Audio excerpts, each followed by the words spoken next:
The slap echoed through the maternity ward like a gunshot.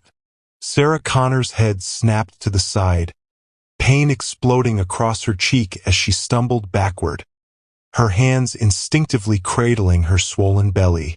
9 months pregnant, due any day, and now being attacked in a hospital corridor by a woman she'd never seen before. "You think you've won?" the woman hissed, her perfectly manicured nails reaching for Sarah's hair. "You think because you're pregnant, you get to keep him?" Sarah's back hit the wall. Monitors beeped frantically in nearby rooms. A nurse screamed. But the woman, tall, beautiful, dressed in designer clothes that cost more than most people's rent, didn't stop. Her hand closed around Sarah's throat. "He's mine," she snarled, her breath hot against Sarah's face. "Vincent is mine.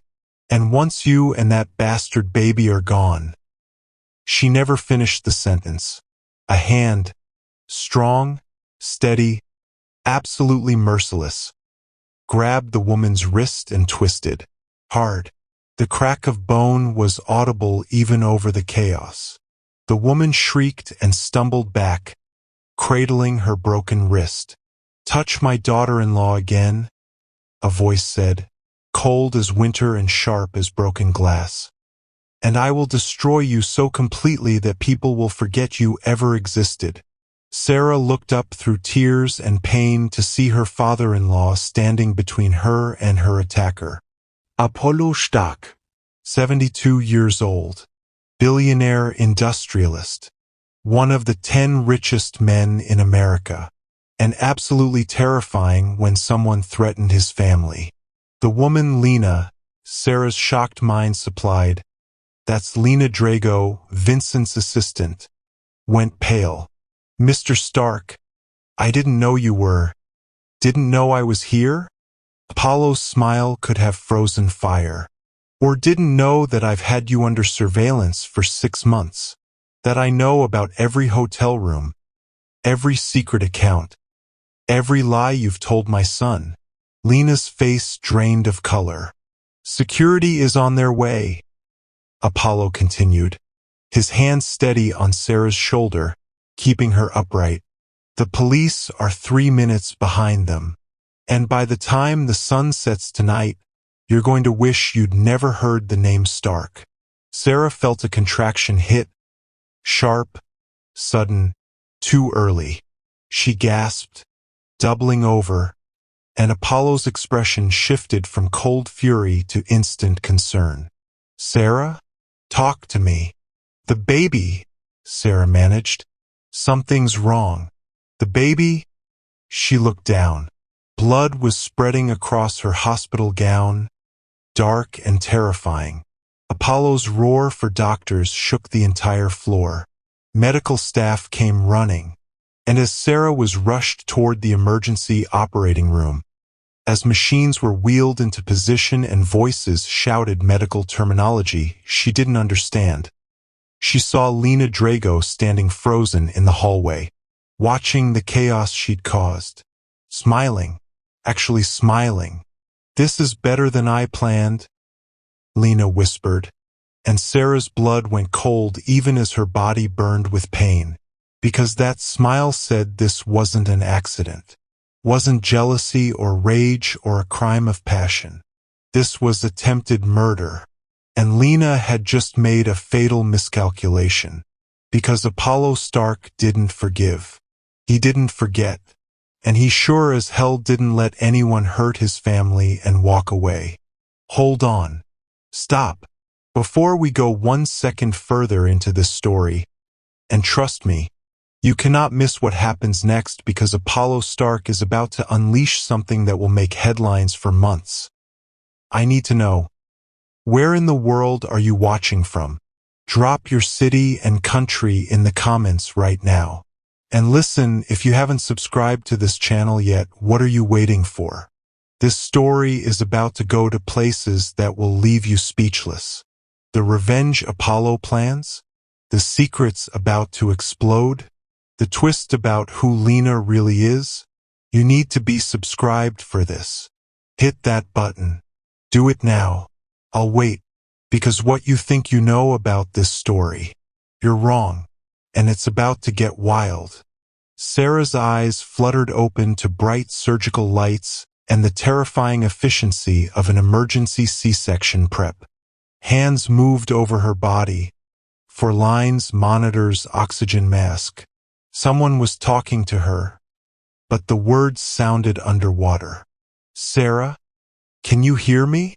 A doctor's face swam into view. "We need to deliver the baby now. You're hemorrhaging. We can't wait." "Vincent," she whispered. "Where's Vincent?" The doctor's expression flickered. Something Sarah couldn't read. Pity? Anger?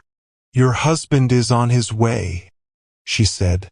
But it sounded like a lie, because Vincent was always on his way. Always in a meeting, always on a call, always somewhere else with someone else. For 9 months, Sarah had watched her marriage crumble while her body grew with life. Had watched Vincent become distant, distracted, disappearing for days at a time with excuses that got thinner and thinner. She'd suspected an affair. Of course she had. But she'd never imagined it was Lena, his assistant, the woman who'd helped plan their wedding, who'd sent baby gifts, who'd smiled at Sarah like a friend while apparently sleeping with her husband. "Don't think about that now," the anesthesiologist said gently, adjusting her for. "Just focus on breathing. Focus on your baby." Her baby. Sarah's hand moved to her belly, and she felt the flutter of life still fighting inside her, still holding on despite the attack, despite the blood, despite everything. "Please," Sarah whispered to whatever God might be listening, "please let my baby live." The surgery doors burst open, but it wasn't Vincent who ran through. It was Apollo Stark, now wearing surgical scrubs over his 3-piece suit, his silver hair covered by a surgical cap, his hands already sanitized. "I'm here," he said, taking Sarah's hand. "I'm right here, sweetheart. You're not alone."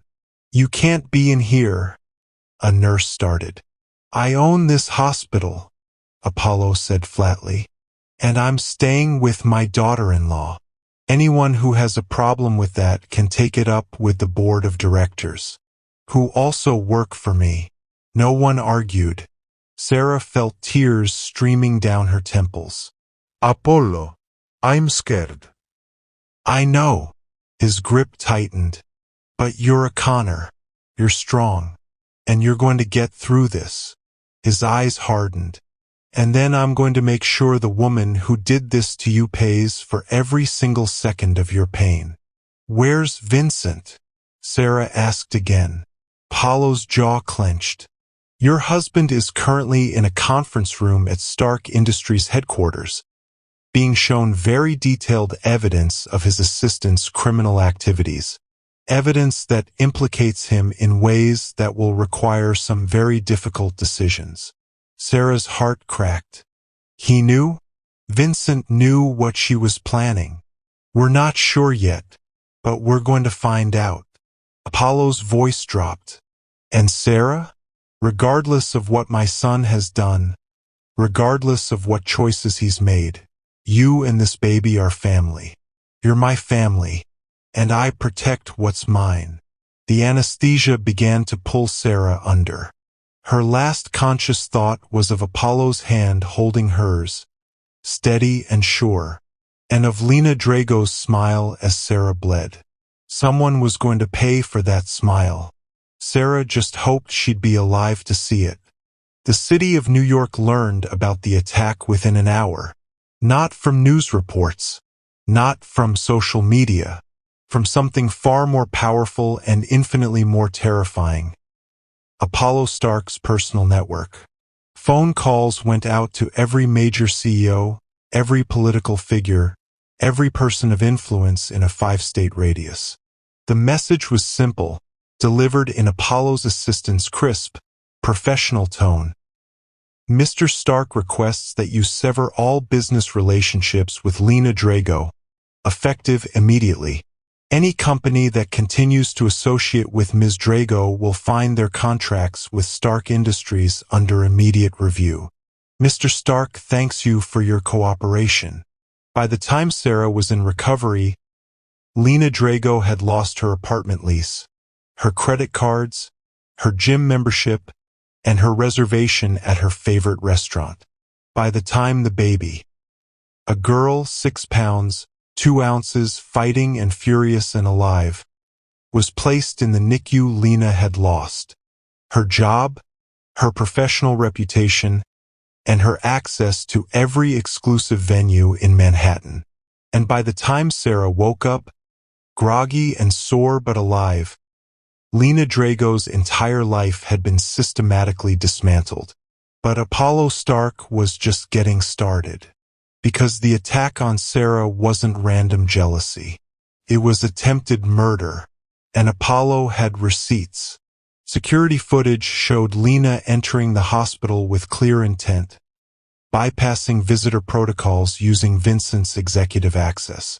Text messages recovered from her phone detailed weeks of planning, and a search of her apartment, authorized by a warrant Apollo's lawyers had obtained in record time, revealed something that made even hardened detectives go pale.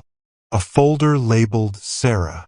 Inside, photos of Sarah's daily routine, her doctor's appointments, her routes to and from work, her medical records somehow obtained illegally, and a handwritten note in Lena's distinctive script. After the accident, V will need someone to help him grieve. Be patient.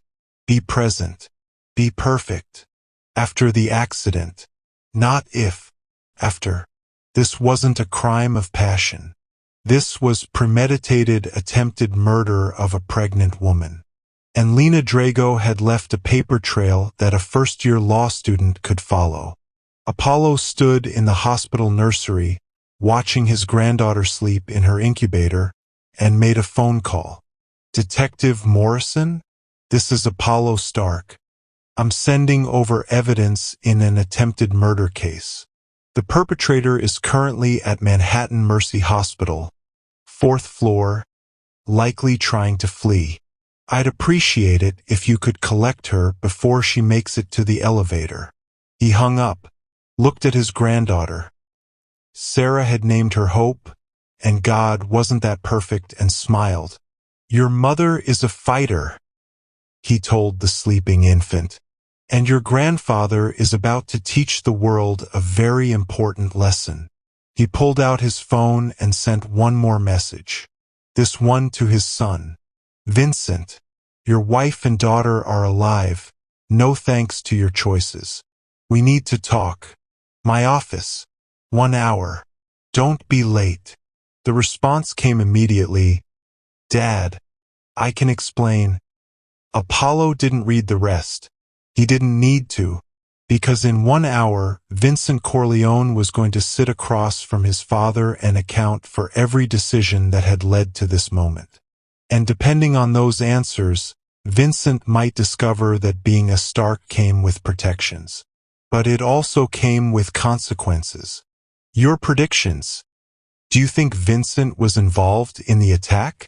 Or is he just a cheating husband who got manipulated? Drop your theories in the comments.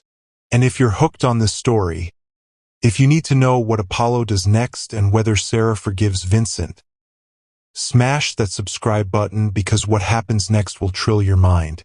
Trust me, you don't want to miss what happens when Apollo and Lena finally face each other. Sarah woke to the sound of machines beeping and the smell of antiseptic. Her body felt heavy, wrong, empty in a way that made panic surge through her chest. The baby. Where was the baby? She's safe. Apollo's voice, rough with exhaustion. He sat in a chair beside her bed, still wearing the surgical scrubs under his suit jacket, his usually immaculate appearance disheveled. Hope is in the NICU, strong vitals, fighting like a Stark. Sarah's eyes filled with tears. Hope, that's what you said. Right before the anesthesia took you under. Apollo's expression softened. You looked at me and said, if she lives, I want to name her Hope. So I had them put it on her bassinet. Sarah tried to sit up, but pain lanced through her abdomen. Apollo was immediately at her side, adjusting pillows, helping her find a comfortable position with the practiced ease of someone who'd done this before. You've been through this, Sarah said. With Vincent's mother. Apollo's hands stilled. Yes, though Margaret's situation was different. Planned C-section. No complications. No. His jaw clenched. No one attacked her in a hospital hallway. Where is Vincent? The question hung between them like a grenade. Apollo returned to his chair, and for the first time since Sarah had known him, he looked old, tired, human in a way the infamous Apollo Stark never allowed himself to be in public. My son is making some very difficult phone calls, Apollo said carefully. To lawyers primarily, and to his conscience, I hope. He knew about Lena. It wasn't a question. He knew he was having an affair. Whether he knew about her plans to hurt you. Apollo pulled out his phone, scrolled through something, then handed it to Sarah. I'm still trying to determine that. The phone showed text messages between Vincent and Lena. Sarah's hands shook as she read them. Lena, she's going to ruin everything. We can't start our life together with her in the way. Vincent, Lena, we talked about this. I'm handling it. The divorce will be finalized after the baby comes. Lena, and then what? You'll be tied to her forever through that child. You'll never be free. Vincent, the baby is innocent in this. Whatever happens between Sarah and me, I'm going to be a father. Lena, are you? Or are you going to be her puppet, paying child support and weekend visits while she controls your life? Vincent, this conversation is over. Lena, you're weak. I thought you were different. I thought you actually wanted out. Vincent, I do want out, but not like this. Not by hurting Sarah. Lena, sometimes people get hurt. That's life. The messages stopped there. Dated 3 days ago. Sarah handed the phone back, her throat tight. He was going to divorce me. He was considering it, Apollo corrected, which is not the same as doing it. And Sarah, he leaned forward, his eyes intense. I need you to understand something. My son is many things. Weak perhaps. Easily manipulated, certainly. A fool who threw away a good woman for a pretty face and empty promises. Absolutely. But a conspirator to attempted murder? I don't believe that. You don't know that. No, Apollo agreed. I don't. Which is why I have 3 different law firms and a team of private investigators currently tearing apart every interaction Vincent has had with Lena Drago for the past 18 months. He paused. But I know my son, and I know he's not a killer. Sarah looked at the empty space where her belly had been, at the hospital gown covering surgical scars, at the 4 pumping fluids and antibiotics into her system. He brought her into our lives, Sarah said quietly. I trusted her because he trusted her. I let her close because she was his assistant, his colleague, someone he spent more time with than me. And all the while, she was planning to kill me. Yes, the single word, delivered without comfort or platitudes, was somehow more helpful than any sympathy could have been. I grew up in foster care, Sarah said suddenly. Did you know that? Apollo shook his head. 17 different homes, between ages 4 and 18. Some good, most indifferent, a few that were, She stopped, swallowed. I learned early that family wasn't something you were born into. It was something you built, something you chose. That's why you stayed, Apollo said, understanding dawning. Even when Vincent became distant, even when you suspected the affair, I stayed because I thought we were building something real. Family, a home, the kind of stability I never had as a child. Sarah's voice broke. I thought if I was patient enough, loving enough, good enough, he'd remember why he married me. I thought the baby would bring us back together. Hope was never meant to fix a broken marriage, Apollo said gently. She was meant to be loved, and she will be. By you, by me, by everyone who meets her. But not by her father? Apollo was quiet for a long moment. That's up to Vincent. He can choose to be present, to be accountable, to earn his way back into your good graces. Or he can choose Lena and the fantasy life she sold him.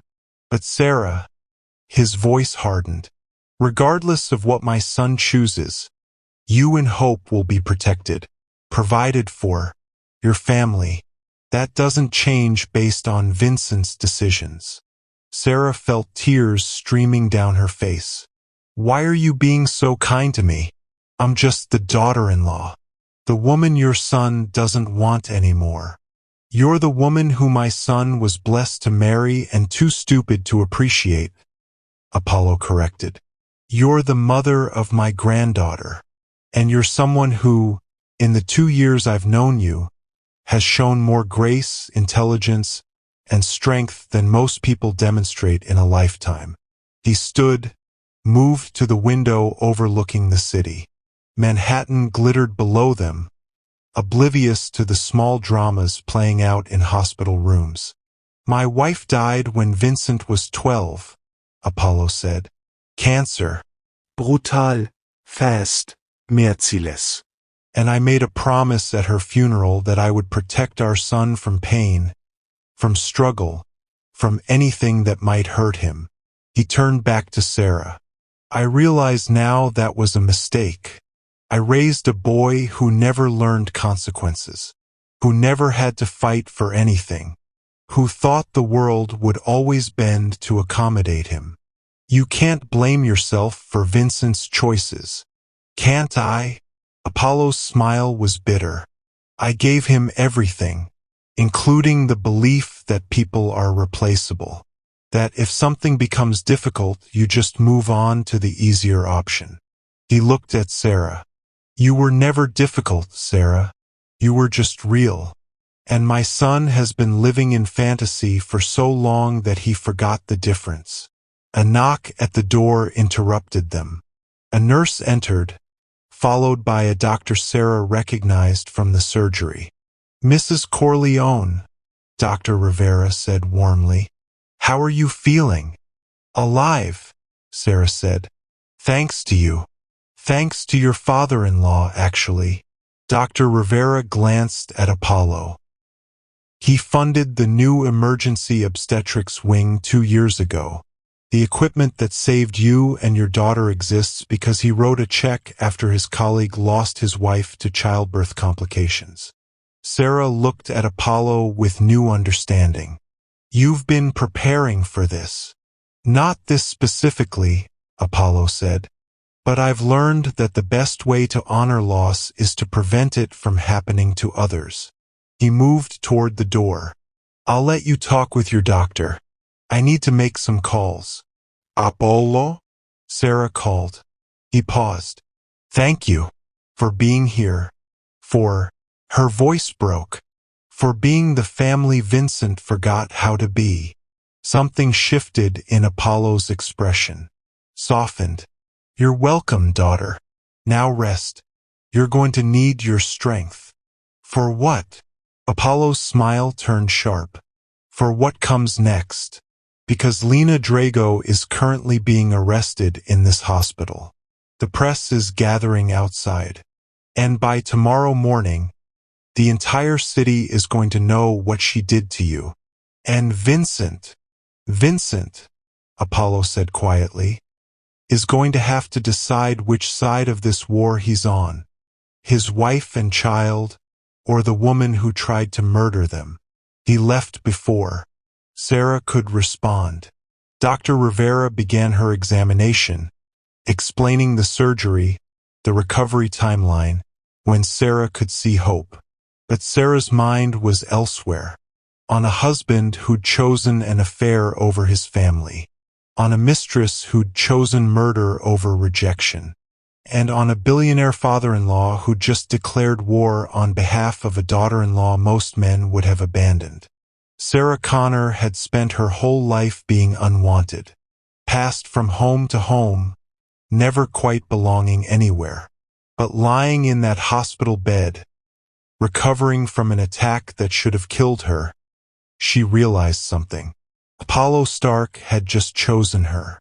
And when a man like Apollo Stark chose you, the entire world rearranged itself to accommodate that choice.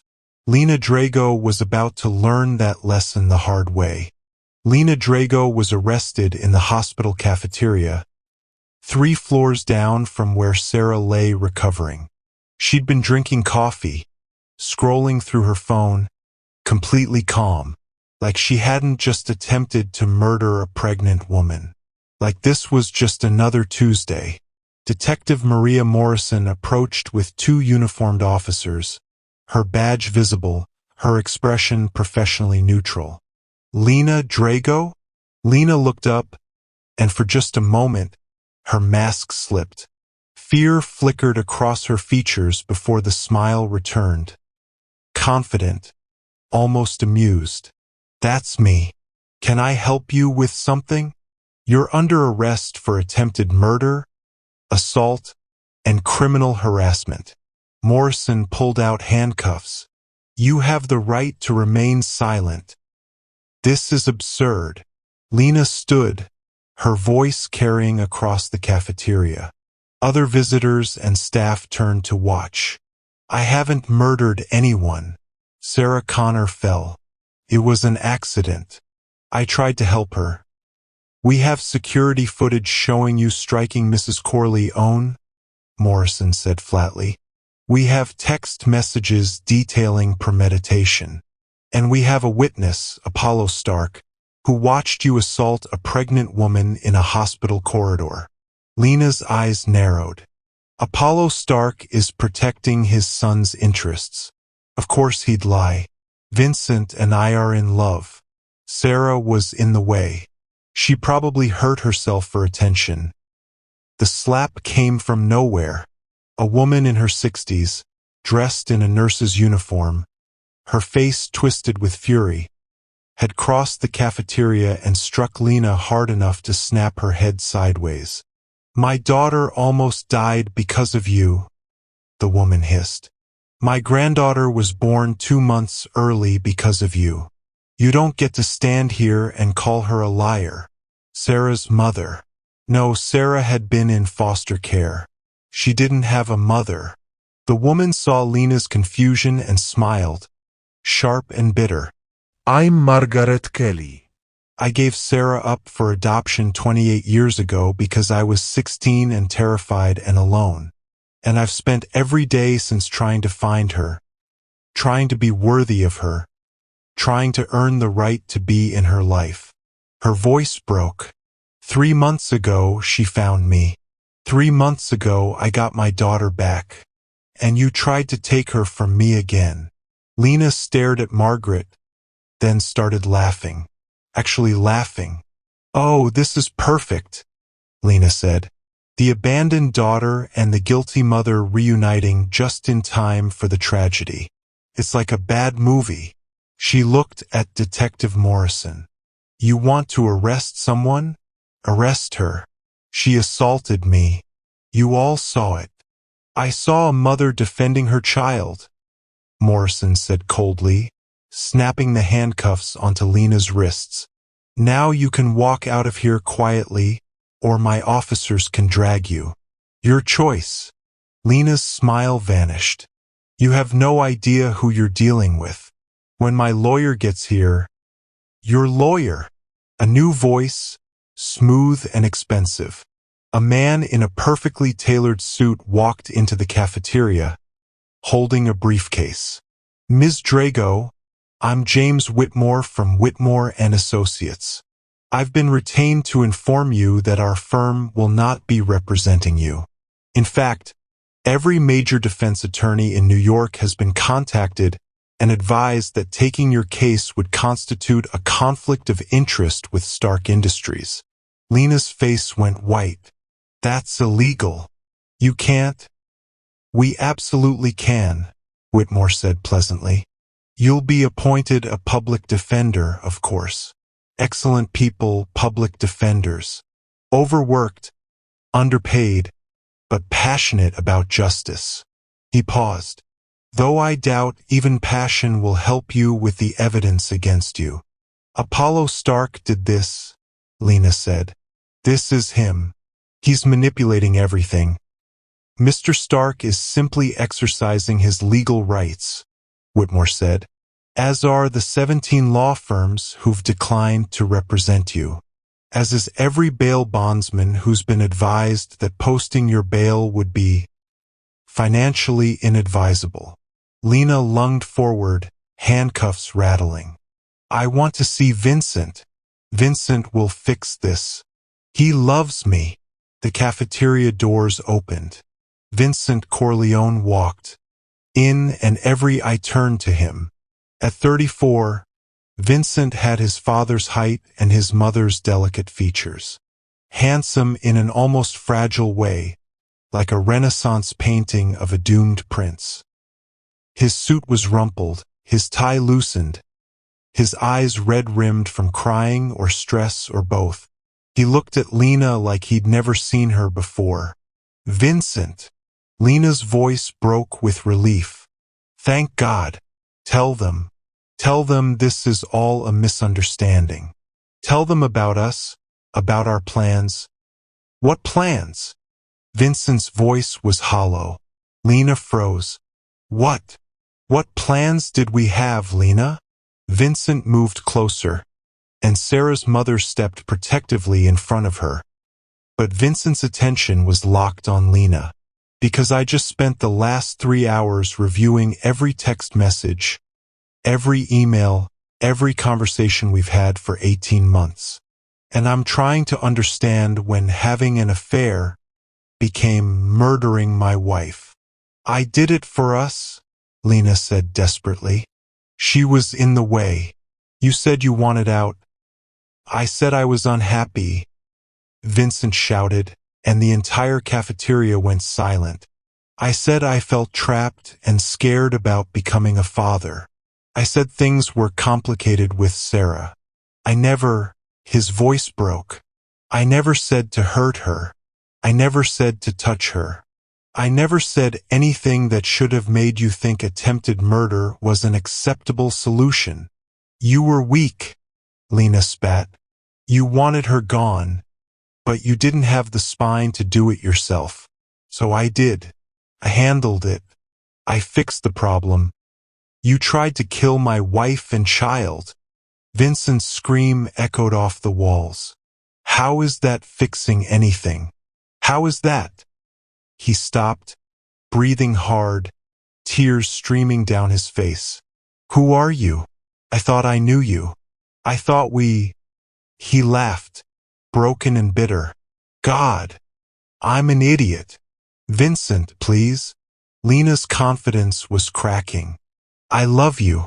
Everything I did was because I love you? You don't love me, Vincent said quietly. You don't even know me.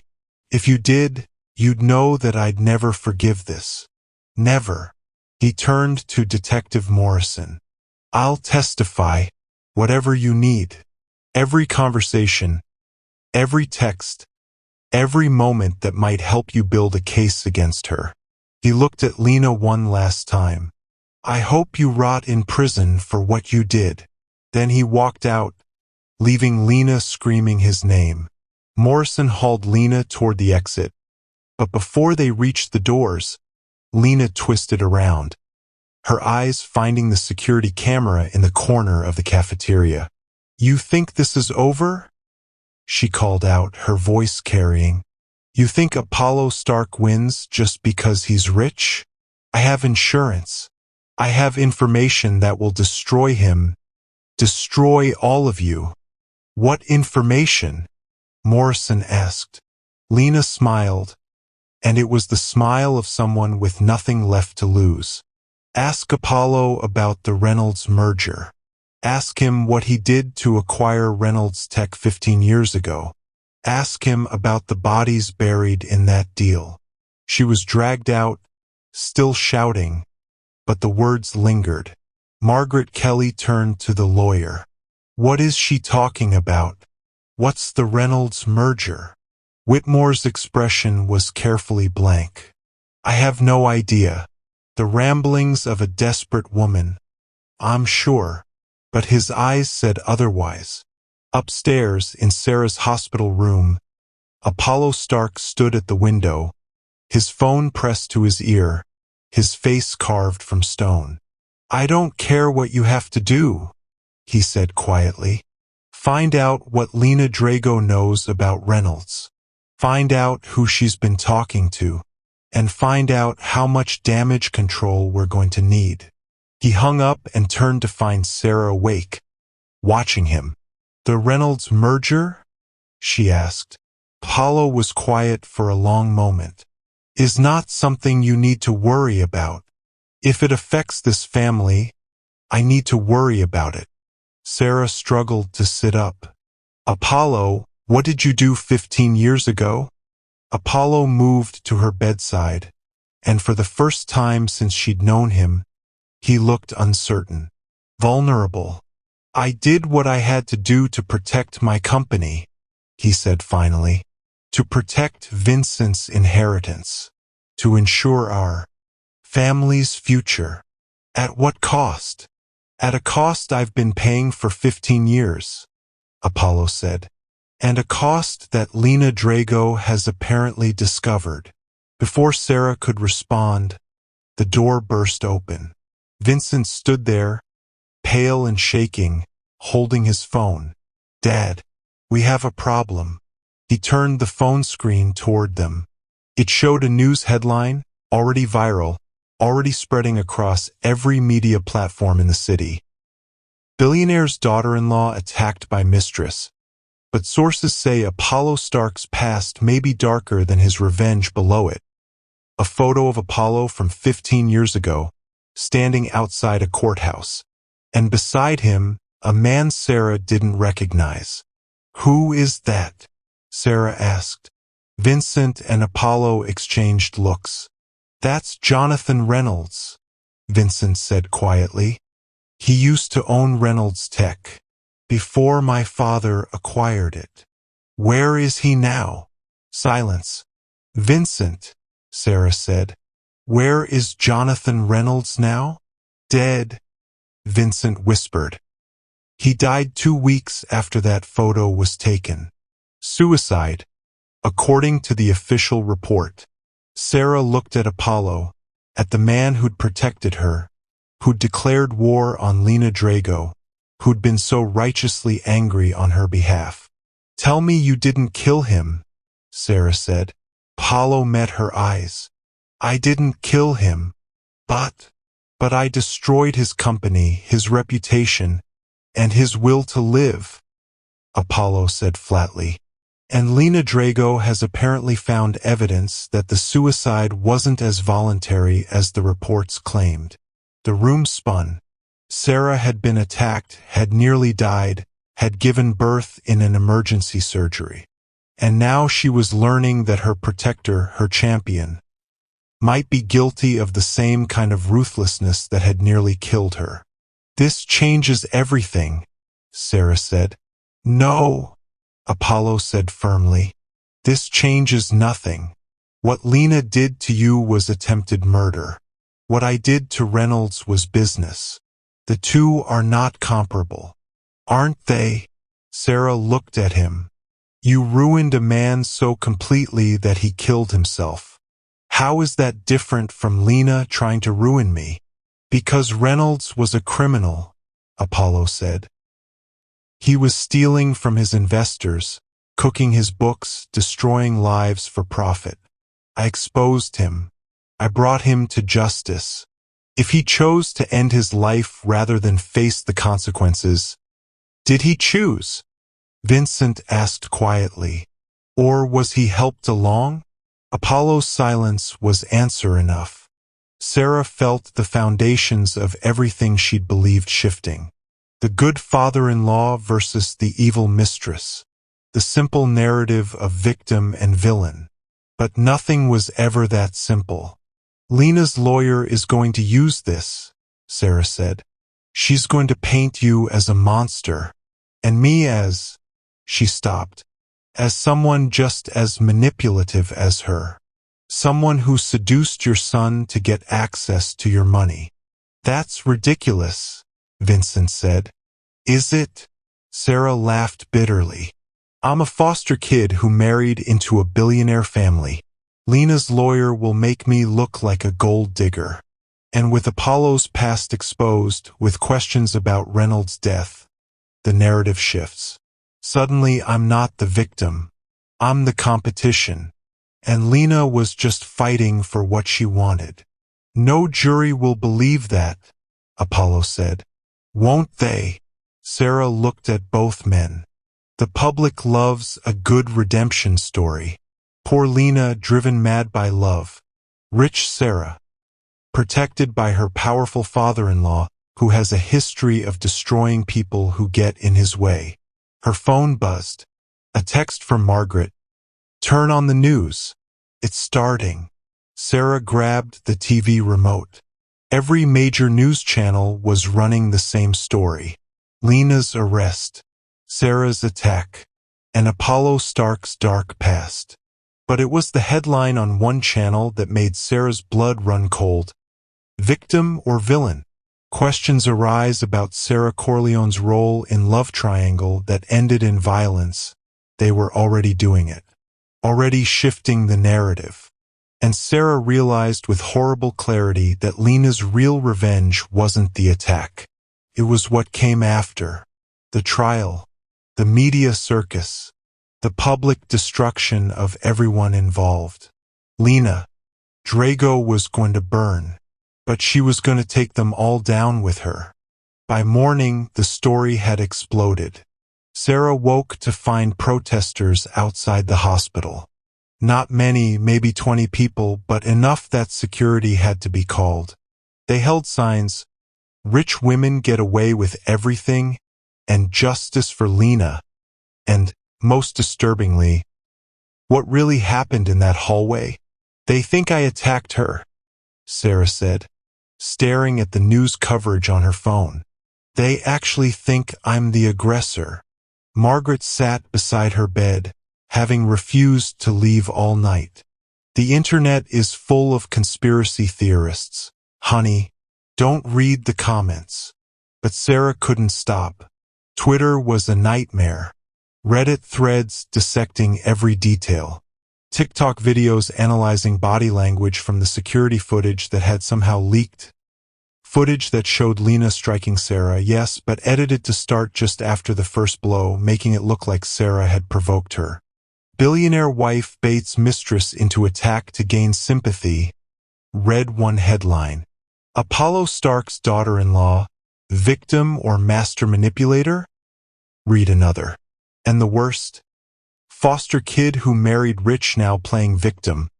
Where have we seen this before? They were using her past against her. The vulnerability she'd shared with Vincent in intimate moments.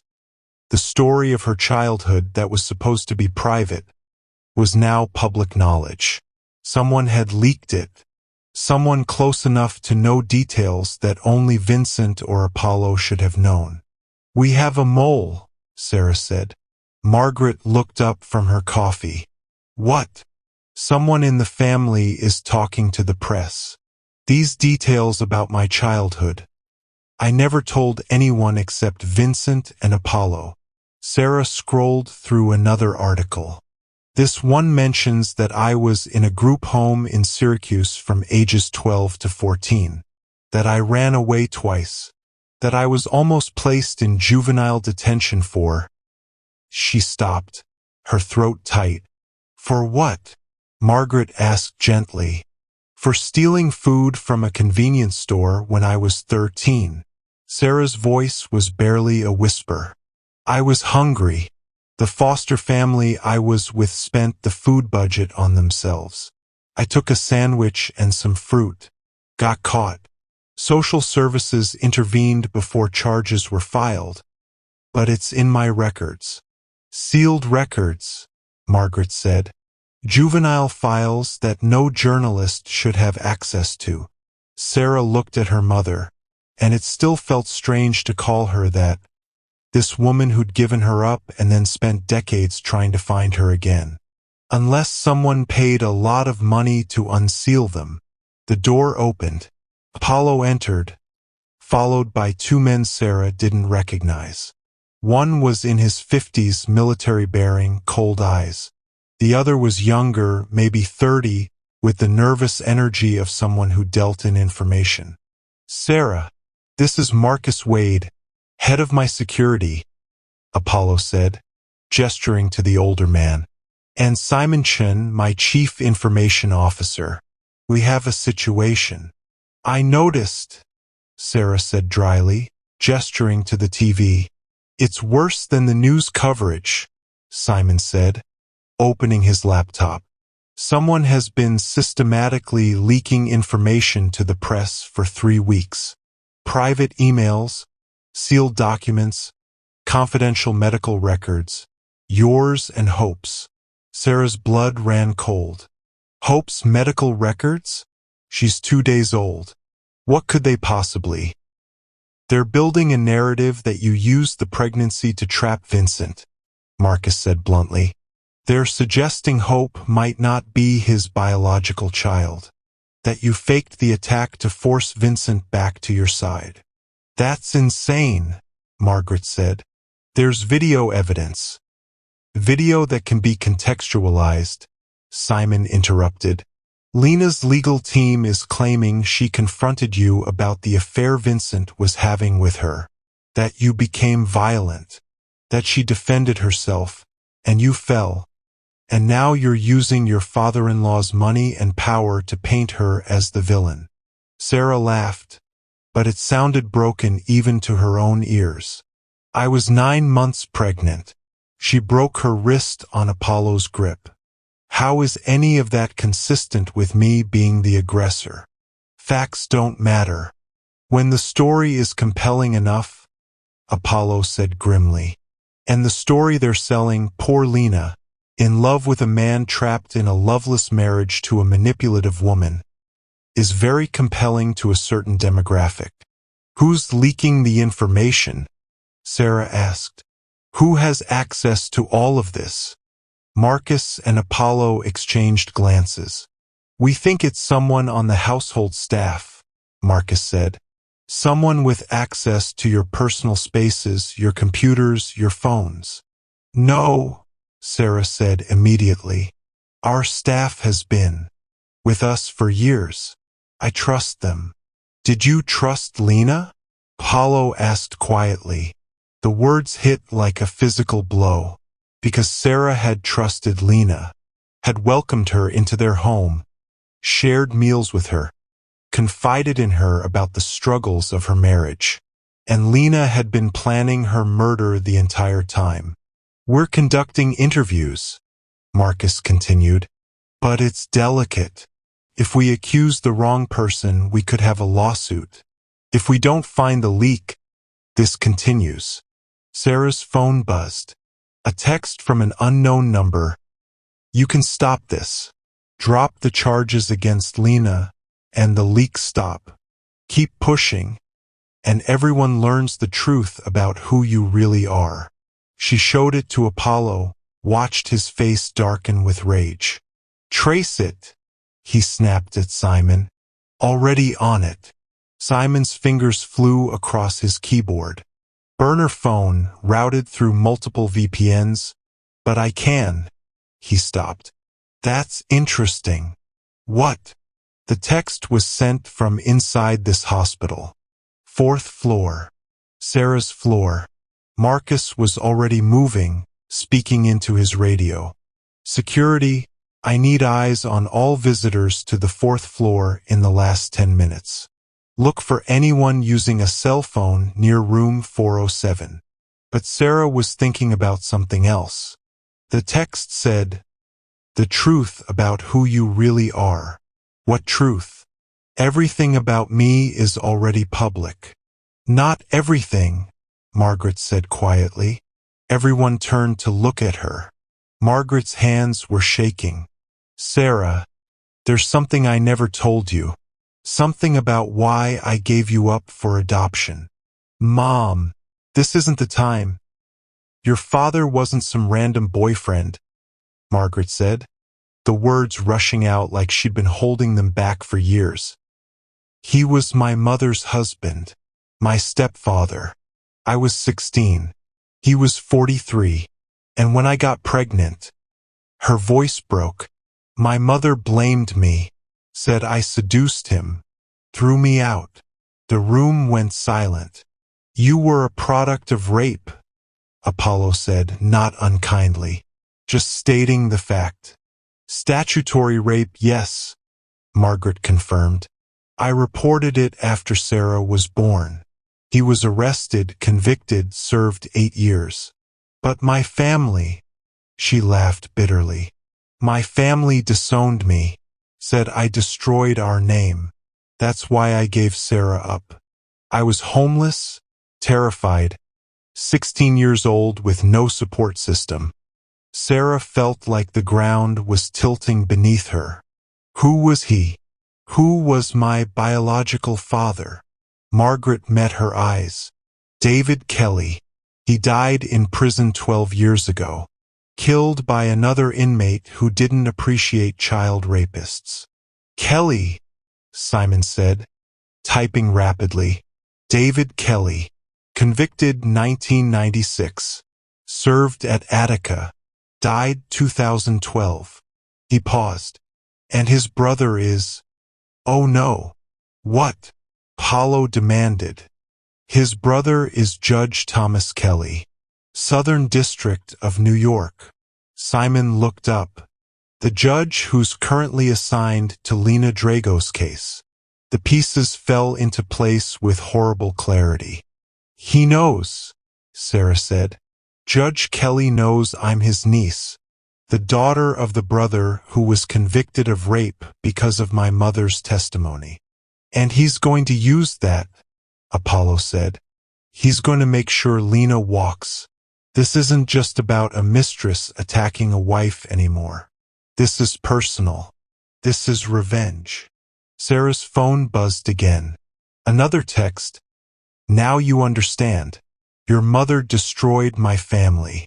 Now I'm going to destroy yours. Drop the charges or I'll make sure everyone knows what you are. The rape baby who married rich. The damaged goods that Vincent settled for. Drop the charges or I burn you all. He can't do this, Margaret said desperately. He's a federal judge. There are ethics rules. Ethics rules he's clearly willing to break, Marcus said. If he's been feeding information to Lena's defense team, if he's manipulating the case, then we expose him, Apollo said. With what evidence? Simon asked. The texts are from a burner phone. We can't prove he sent them. We can't prove he's biased without showing the family connection, which means exposing Sarah's parentage to the entire world. So we're trapped. Vincent's voice came from the doorway. He stood there, looking haggard, holding 2 cups of coffee. We either drop the charges and let Lena walk, or we expose Sarah's past and watch a biased judge dismantle our case anyway. He walked to Sarah, offered her the coffee with trembling hands. I'm so sorry. This is all my fault. If I hadn't been weak, if I hadn't let Lena into our lives. Vincent, not now, Apollo said. When then? Vincent's voice rose. When do I get to apologize for destroying my wife's life? For bringing a monster into our home? For being so goddamn selfish that I didn't see what was happening until it was too late. You want to apologize? Sarah asked, her voice sharp. Then help us fix this. Stop wallowing and start fighting. Vincent blinked, clearly surprised by her tone. You worked with Lena for 2 years, Sarah continued. You know how she thinks. You know her patterns, her contacts, her secrets. So use that. Help us find the evidence we need to expose Judge Kelly. Help us build a case that's so airtight that even a biased judge can't dismiss it. I don't know if I can. Try, Sarah said. Because right now, the only thing standing between our daughter and a murderer who walks free is us. And we're all we've got. Vincent looked at his father, at Sarah, at Margaret. Then he pulled out his phone. Lena kept files, he said slowly. Insurance, she called them. Dirt on people she thought might be useful someday. She showed them to me once, bragging about her connections. He scrolled through his phone. She mentioned a judge. Said she had something on him that would guarantee favorable treatment if she ever needed it. Did she say what? Paulo asked. Photos, I think. Of him with, Vincent stopped, his face paling. With a minor. At a party. Compromising photos. She was blackmailing a federal judge, Marcus said. Which means she has evidence of his crimes, Simon added. If we can find those files, we can destroy them both, Apollo finished. Expose the judge, prove Lena's premeditation went deeper than just the attack, and burn their entire conspiracy to the ground. Sarah looked at the men around her, her father-in-law, her husband, the security team, and then at her mother, who'd been silent through this entire revelation. Mom, Sarah said, are you okay? Margaret smiled, but her eyes were hard. My rapist's brother is trying to protect the woman who tried to kill my daughter. Am I okay? She stood. I'm furious. And I'm ready to help however I can. Good, Apollo said, because we're about to go to war, and I need everyone on board. He looked at each of them in turn. Lena thinks she's won. Judge Kelly thinks he's protected. They think we'll back down to avoid the scandal. But they've made a critical mistake. What's that? Vincent asked. Apollo's smile was cold and sharp. They threaten my family.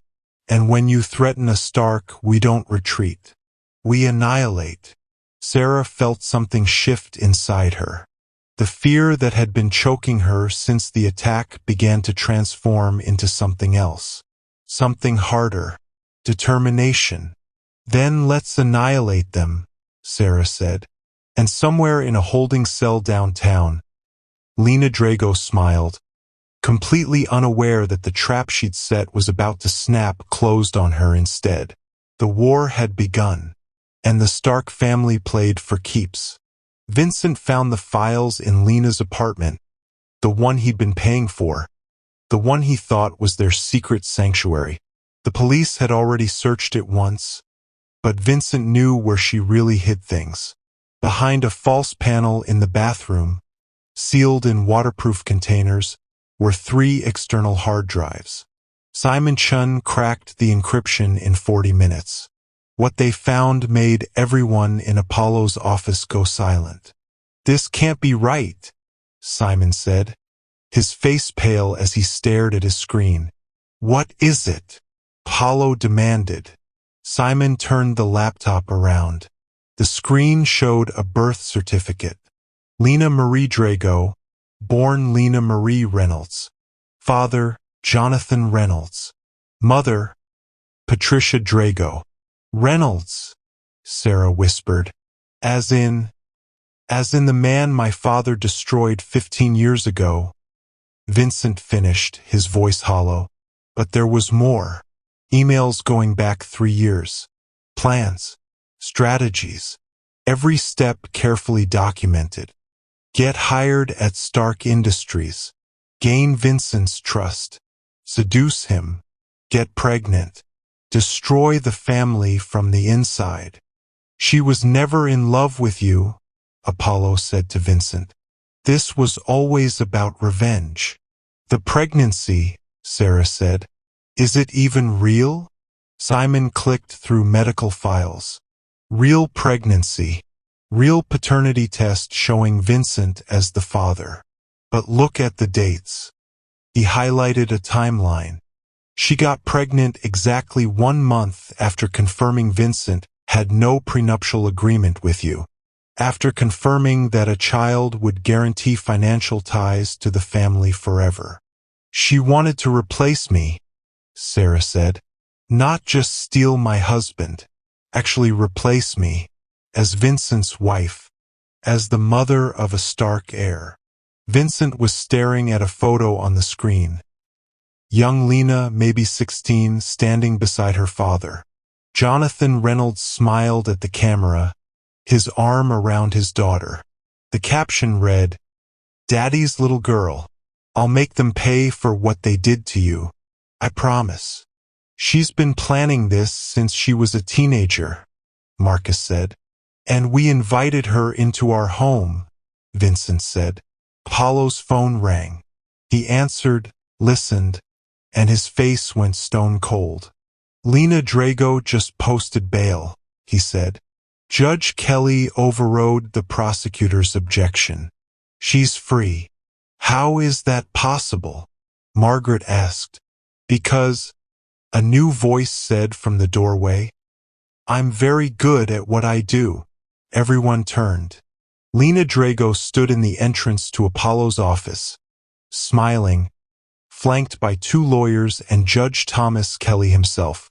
Hello, Vincent darling, she said, one hand on her belly. We need to talk about custody arrangements for our baby. Security should have stopped them. 3 layers of security between the lobby and Apollo's private office, each requiring clearance that Lena Drago absolutely did not have. But Judge Thomas Kelly's federal credentials had opened every door. This is a private office, Marcus Wade said, already moving to intercept them. You need to leave. Now. I'm a federal judge conducting official business, Kelly said, his voice carrying the weight of authority.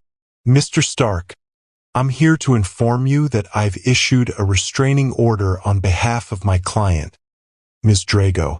Your family is to have no contact with her or her unborn child.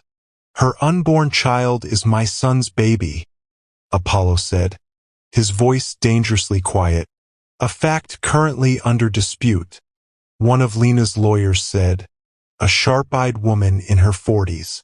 Ms. Drago has reason to believe the paternity test was tampered with. We're requesting an independent test. We already did an independent test, Vincent said. 2 of them, both confirmed, both conducted at facilities that receive significant funding from Stark Industries. The lawyer interrupted. Hardly independent, Mr. Corleone. Sarah watched the exchange from her wheelchair. The nurses had insisted she not stand for more than a few minutes at a time. Margaret stood behind her, hands on Sarah's shoulders, protective and furious.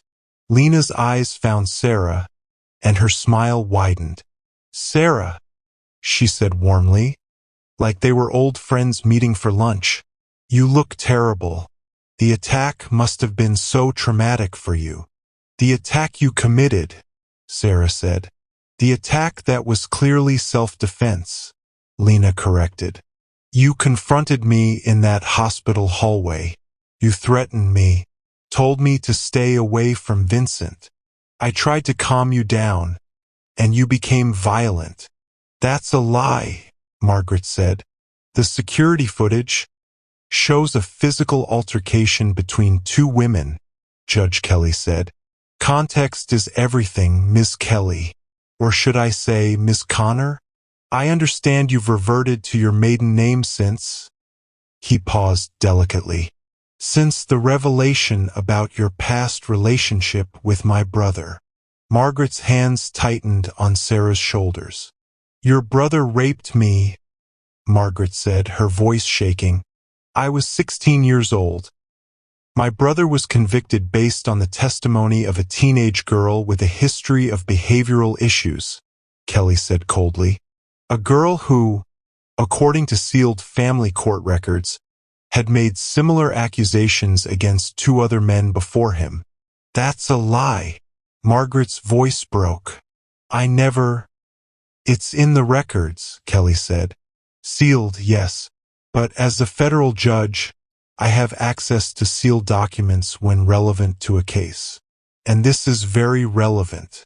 It establishes a pattern of false accusations, of using claims of victimization to manipulate situations. Sarah felt sick. You're fabricating evidence. I'm presenting facts, Kelly said. Facts that will be entered into evidence when Ms. Drago's case goes to trial. Facts that paint a very different picture than the one your family is trying to sell. Apollo moved around his desk, and even at 72 he was imposing. Dangerous. You're threatening us, he said. In my office. Using your position as a federal judge to intimidate witnesses and manipulate evidence. Do you understand how many laws you're breaking right now? Do you understand how many laws you broke when you destroyed Reynolds Tech? Kelly countered. My client has documentation. Emails proving you engaged in corporate espionage, bribery, and intimidation. Emails proving you knew Jonathan Reynolds was mentally unstable and deliberately pushed him toward suicide. That's absurd, Apollo said. But Sarah heard something in his voice. Uncertainty. Fear. Is it? Lena pulled out her phone, scrolled, then read. Jonathan is cracking. Another week of pressure and he'll break completely. Make sure the press is ready to document his collapse. She looked up. That's from your private email, Apollo. Sent 3 days before Jonathan Reynolds killed himself. The room went silent. You kept copies, Vincent said to Lena, his voice hollow. All those late nights in my office, all those times you helped me with work. You were stealing files. I was protecting myself, Lena said. I knew the Stark family would try to destroy me if our relationship came to light, so I made sure I had insurance. She moved closer to Vincent, one hand on her belly. But it doesn't have to be this way, Vincent. We can still have our life together. Our family. You tried to murder my wife, Vincent said. I defended myself against a woman who attacked me, Lena corrected. A woman with a documented history of violence.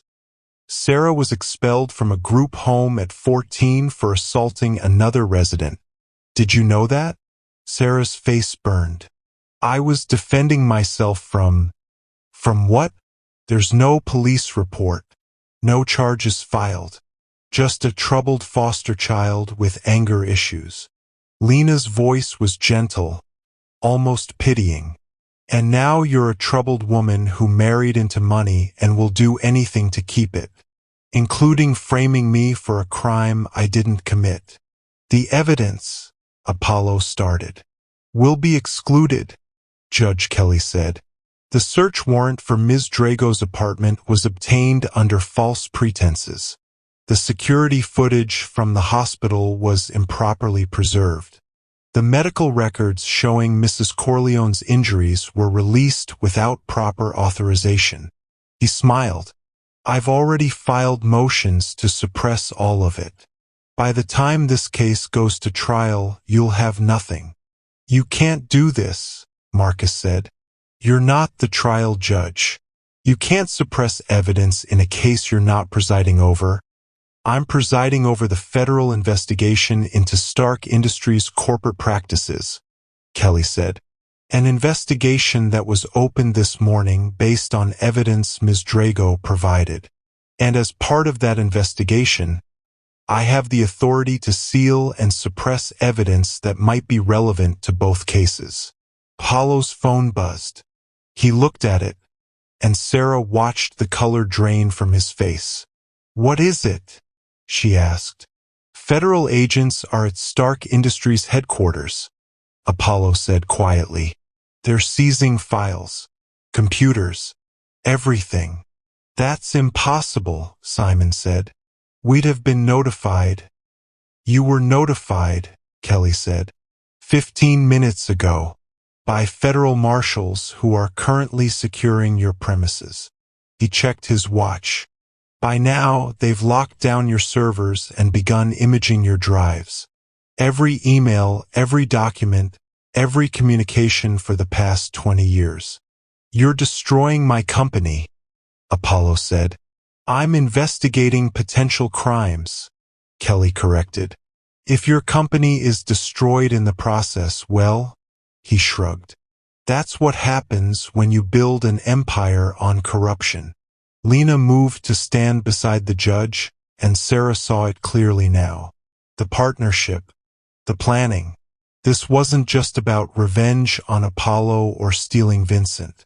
This was about destroying the entire Stark family. "Here's what's going to happen," Lena said, her voice pleasant and reasonable. "Apollo, you're going to step down as CEO of Stark Industries. You're going to transfer 51% of company stock to a trust controlled by me, for the benefit of my unborn child, of course."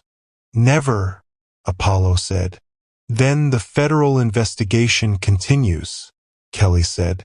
"And I guarantee you we will find enough to charge you with multiple felonies.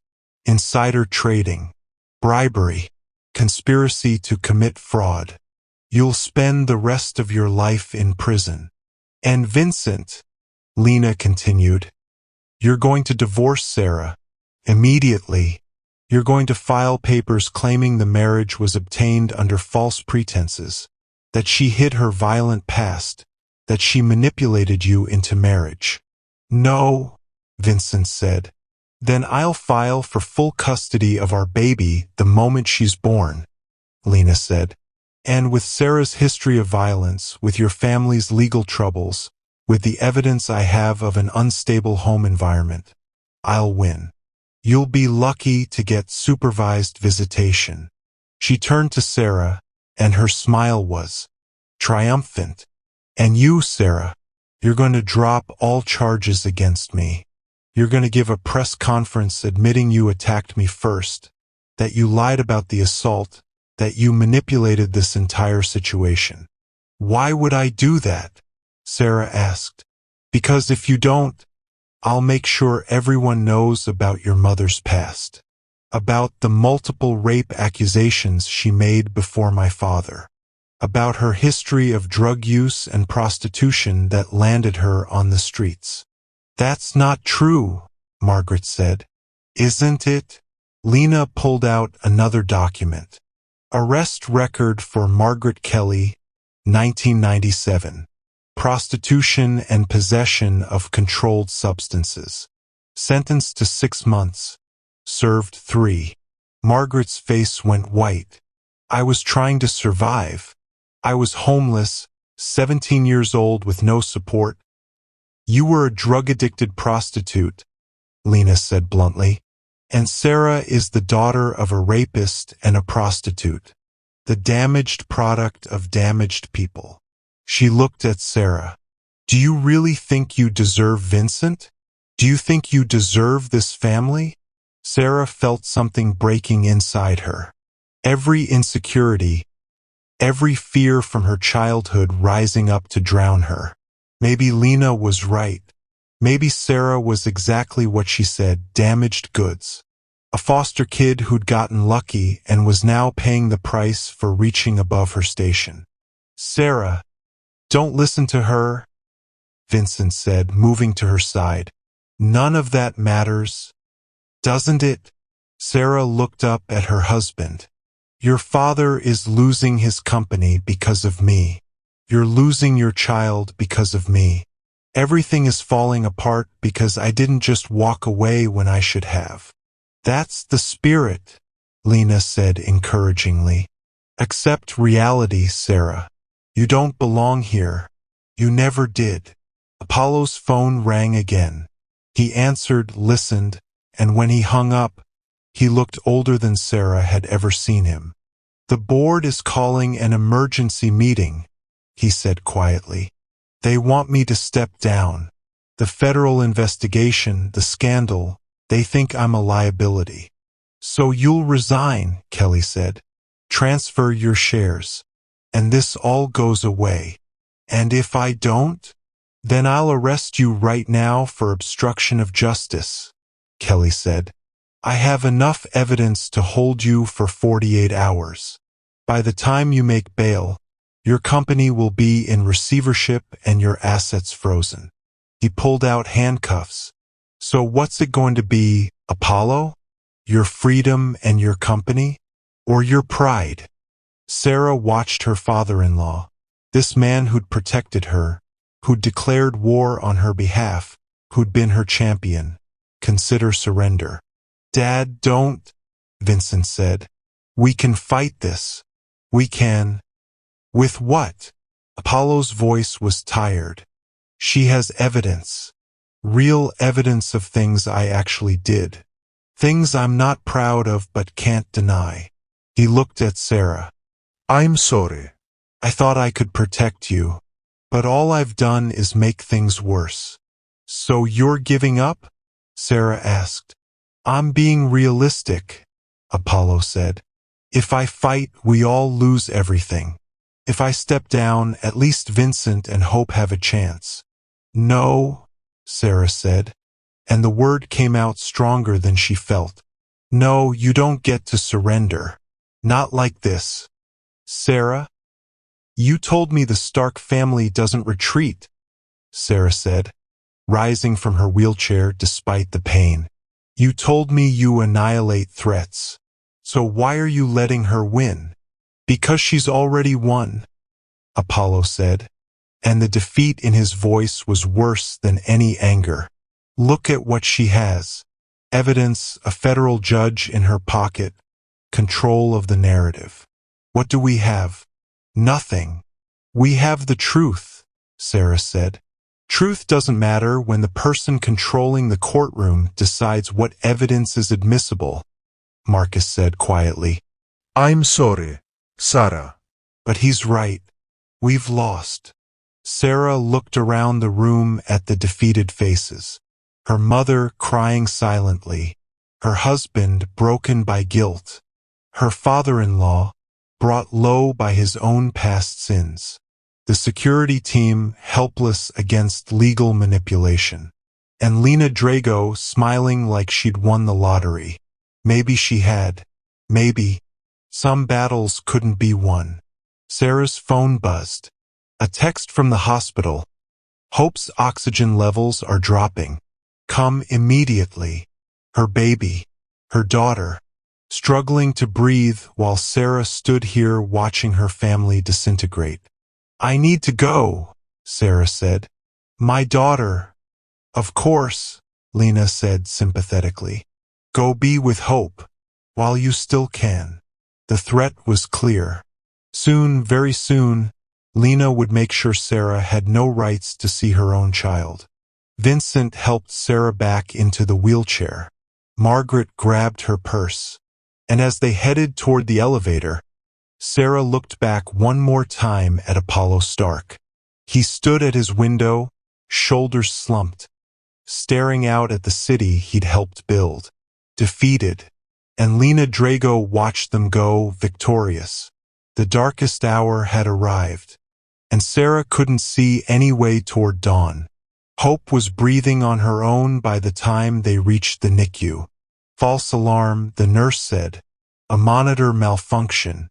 But Sarah stood at her daughter's incubator, watching that tiny chest rise and fall, and felt something crystallize inside her. I grew up with nothing, Sarah said quietly. Vincent and Margaret stood beside her.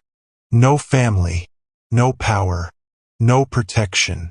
And I survived anyway. Sarah, Vincent started. Lena thinks she's won because she has evidence and a corrupt judge, Sarah continued. But she's made a mistake. What mistake? Margaret asked. Sarah pulled out her phone, scrolled to the text Lena had sent earlier, the one threatening to expose Margaret's past. She threatened a rape victim, Sarah said, on a federal judge's phone, a phone that belongs to the government. She looked at Vincent. Your company designs security software for federal agencies. You told me once that all government phones are monitored for security purposes. Vincent's eyes widened. Every text, every call, automatically backed up to secure servers. Servers that Judge Kelly doesn't control, Sarah finished, which means there's a record of him conspiring with Lena, threatening witnesses, fabricating evidence. But accessing those records without authorization, Margaret said, is illegal, Sarah agreed, unless you're reporting suspected judicial corruption to the Inspector General's office. She dialed a number, waited for the answer. Inspector General's hotline? I need to report a federal judge who's using his position to obstruct justice and intimidate witnesses. Yes, I have evidence. Text messages from his government phone. She paused. Judge Thomas Kelly, Southern District of New York. She hung up and looked at her family. Lena wanted to destroy us from the inside, Sarah said. So let's return the favor. We go after Kelly first. Once he falls, her protection disappears. And then, Vincent asked. Sarah looked at her daughter, fighting for every breath, and felt rage transform into steel. Then we show her what happens when you attack a mother's child. For the first time in hours, hope flickered. The war wasn't over. It was just beginning. The Inspector General moved faster than anyone expected. 72 hours after Sarah's call, federal agents arrested Judge Thomas Kelly in his chambers. The charges: obstruction of justice, witness tampering, conspiracy, and abuse of power. The evidence was devastating. Government phone records showing months of coordination with Lena, fabricated documents, threats against witnesses, all backed up on servers Kelly didn't know existed. But Sarah wasn't finished. She called a press conference. Every major outlet attended. My name is Sarah Corleone, she said, standing despite the pain, hope sleeping in her arms. 3 days ago, Lena Drago attacked me in a hospital when I was 9 months pregnant. She did this because she wanted my husband, my life, my family. She held up the hard drives Vincent had found. But this wasn't passion. This was calculated revenge. Lena Drago is Jonathan Reynolds' daughter. She spent 3 years infiltrating our family to destroy us for what happened to her father. The room erupted. She seduced my husband, got pregnant deliberately, and when I survived her attack, she blackmailed a federal judge to protect her. Sarah looked directly at the camera.